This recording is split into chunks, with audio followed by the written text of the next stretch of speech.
என் அன்புள்ளங்களுக்கு வணக்கம். இன்னைக்கு நான் மாங்காய் தொக்கு செய்யலான்னு இருக்கிறேங்க.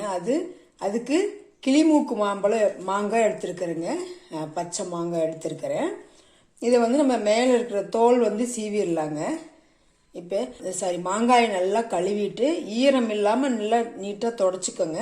தொடச்சிட்டு இந்த மேலே இருக்கிற தோலை எடுத்துடலாங்க. இந்த மாதிரி நல்லா தோல் சீவிக்குங்க. இப்போ நம்ம கேரட் சீவதில் நல்லா சீவி எடுத்துக்கலாங்க. இந்த மாதிரி நல்லா துருவிக்கோங்க. பாருங்க, இந்த கொட்டை மட்டும்தான் இருக்குது, எல்லாம் நீட்டாக துருவிட்டேன். இப்படி இதெல்லாம் துருவிக்கோங்க. இப்போது நம்ம ஒரு அரை டீஸ்பூன் நான் வெந்தயம் போட்டிருக்கிறேன். இது கூடவே ஒரு அரை டீஸ்பூன் கடுகு போட்டுக்கலாங்க. நல்லா செவக்க வறுத்துக்குங்க. அந்த வெந்தயம் கலர் மாறி இருக்கணும். அதே மாதிரி கடுகு நல்லா பொரியணும். அப்போ தான் அடுத்து நான் உப்பு ஒரு அரை இந்த கிண்ணியில் ஒரு அரை கப்பு உப்பு போட்டு நல்லா வறுத்துக்கலாங்க. ஏன்னா உப்பில் இருக்கிற இந்த ஈரத்தன்மை போகணும். அதே நேரத்தில் நம்ம மாதக்கணக்கில் ஒரு 4-5 மாதம் வச்சுருந்தோம்னா கூட கெட்டு போகாதுங்க. உப்பு நல்லா நிறம் மாறுற வரையும் நல்லா வறுத்துக்கலாங்க. இந்த மாதிரி உப்பு நல்லா கலர் ஆயிடுதுங்க. இந்த மாதிரி நம்ம வறுத்து எடுத்துக்கணுங்க. அதேமாதிரி பார்த்தீங்கன்னா பெருங்காயமும் கட்டி பெருங்காயம் நான் கொஞ்சமாக லைட்டாக எண்ணெய் ஊற்றி அதையும் அப்படியே பொரிச்சு வச்சுருக்கிறேங்க. இதெல்லாம் ஓரமாக வச்சிடலாங்க. இந்த மாதிரி உரல் இருந்தால் போட்டு தட்டிக்கோங்க. ஏன்னா நம்ம நல்லா வறுத்துட்டோம், அதனால் நல்லா நமக்கு சீக்கிரமாக நுங்கிடும். இப்போ இது கூட நம்ம வறுத்து வச்சுருந்தோம் இல்லைங்களா, அந்த உப்பையும் போட்டுக்கலாம். அதுக்கப்புறம் நான் இந்த கிண்ணியில் தான் ஒரு 4 கிண்ணி வந்துச்சுங்க எனக்கு இந்த மாங்காய் துருவல். அதனால் இது ஒரு அரை கிண்ணிக்கு கொஞ்சம் அதிகமாக எடுத்துருக்கிறேன். அவ்வளோதான் காரம் இதாக இருக்கும். ரொம்ப போட்டாலும் ரொம்ப காரமாக இருக்கும். நான் கொஞ்சம் காரம் கம்மியாக தான் போட்டுக்குவேன். அப்புறம் நம்ம வெந்தயமும் கடுகும் வறுத்து வச்சோம் இல்லைங்களா, அதை நுணுக்கி அப்படியே போட்டுக்கலாங்க. அப்புறம் கொஞ்சம் இது கூட மஞ்சள் தூள் கொஞ்சம் போட்டுக்கலாங்க. இப்போ இது எல்லாம் நல்லா கலக்கிக்கலாங்க.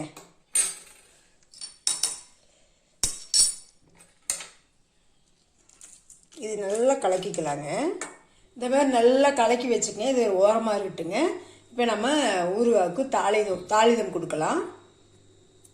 இப்போ இதை நீங்கள் பார்த்தீங்களா, இந்த கலவை மாங்காய் துருவல் கலவை ஈரமாக இருக்கிற பாத்திரத்தில் போடாதீங்க, ட்ரையாக இருக்கிற பாத்திரத்தில் போடுங்க. ஏன்னா ஈரம் இருந்ததுன்னா ஊறுகாய் தொக்கு கெட்டு போயிடும். அதுக்காக தான் இப்போ நம்ம தாளிக்கலாங்களா.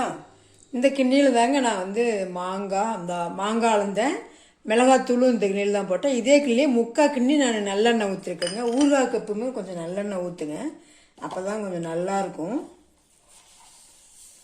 ரொம்ப நாளைக்கு கெட்டு போகாது, உடம்புக்கும் நல்லாயிருக்கும். காரம் அதிகமாக நம்ம போடுறதுனால நமக்கு அல்சர் அந்த மாதிரிலாம் வராது. நல்லா ஒரு 2 ஸ்பூன் போட்டுக்கோங்க. நல்லா கடுகு பொரிட்டுங்க. நல்லா பொரிஞ்சிருச்சு. இப்போ நான் இந்த குண்டு மிளகாய் எடுத்துருக்குறேங்க. நீங்கள் நீல மிளகாய் இருந்தாலும் ஒரு 2 மிளகாய் கிள்ளி எடுத்துக்கோங்க. கருவேப்பிலை ஒரு 2 கொத்து எடுத்துருக்குறேங்க. அதை அப்படியே போட்டுக்கலாம். நம்ம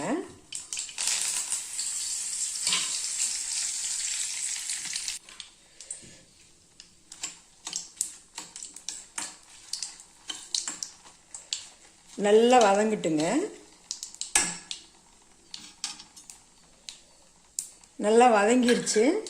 நான் ஒரு 3 பல்லு பூண்டு ஒரு தட்டி வச்சுருந்தேங்க, அதையும் போட்டுக்கலாங்க.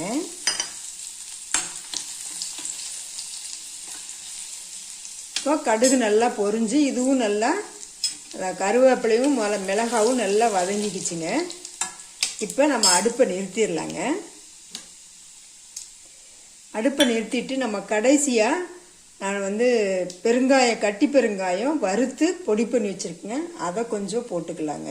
இப்போ நம்ம நல்ல சூடோடவே அப்படியே எடுத்து நம்ம ரெடி பண்ணி வச்சுருக்கோம் இல்லைங்களா, அதில் ஊற்றிடலாங்க. இப்போ இதை நல்லா கலக்கிக்கலாங்க. இப்போ நமக்கு மாங்காய் தொக்கு ரெடி ஆயிடுச்சுங்க. பார்க்கவே சாப்பிடணும்னு தோணுது. இது கொஞ்சம் சூடாக இருக்குதுங்க. நம்ம சூடான எண்ணெய் போட்டோம் இல்லைங்களா, அதெல்லாம் நல்லா கலக்கி அமுத்தி வச்சுருக்கிறேன். இது நல்லா ஆறுன வாட்டி நம்ம ஒரு பாட்டிலில் கண்ணாடி பாட்டிலில் போட்டு வச்சுக்கலாங்க. இது வந்து ஒரு 3 மாதம் ஆனாலும் கெட்டு போகாதுங்க, நல்லாவே இருக்கும். நீங்கள் வெளியிலே வச்சுருக்கலாம், ஃப்ரிட்ஜுக்குள்ளே வைக்கணுங்கிற அவசியமே இல்லை, சூப்பராக இருக்கும். இது வந்து தயிர் சாதம், ரச சாதம், சாம்பார் சாதம், இட்லி, தோசை, சப்பாத்தி எதுக்கு வேணாலும் தொட்டுக்கலாங்க, சூப்பராக இருக்குங்க. நீங்கள் வந்து இந்த துருவுறது வந்து பார்த்தீங்கன்னா காய் சீவரம் இல்லைங்களா, அதுலேயே சின்ன ரொம்ப பெருசாக இருக்கும், கொஞ்சம் மெடிலாக இருக்குது இல்லைங்களா, அதில் சீவிக்கோங்க. அப்போ தான் தொக்கு வந்து தொக்கு மாதிரி வரும். அதுக்காக இது செஞ்சோடனே பார்த்தீங்கன்னா அப்படியே வீடு ஃபுல்லாகவே அப்படியே ஒரே கம கம கமன்னு வாசம் வீசுதுங்க. ரொம்ப ஈஸி, சீக்கிரமாக செஞ்சு முடிச்சிடலாம். நான் சொன்ன மாதிரி நீங்களும் அதே மாதிரி ரூல்ஸை ஃபாலோ பண்ணி செய்யுங்க, சூப்பராக இருக்கும். செஞ்சு பார்த்துட்டு எப்படி இருக்குதுன்னு கமெண்ட் பண்ணுங்கள். என்னுடைய சேனலை வந்து சப்ஸ்கிரைப் பண்ணி வச்சுக்கோங்க, அப்போ தான் நான் இந்த மாதிரி போடுற வீடியோ டக்கு டக்குன்னு உங்களுக்கு வந்து சேரும். தேங்க்யூ.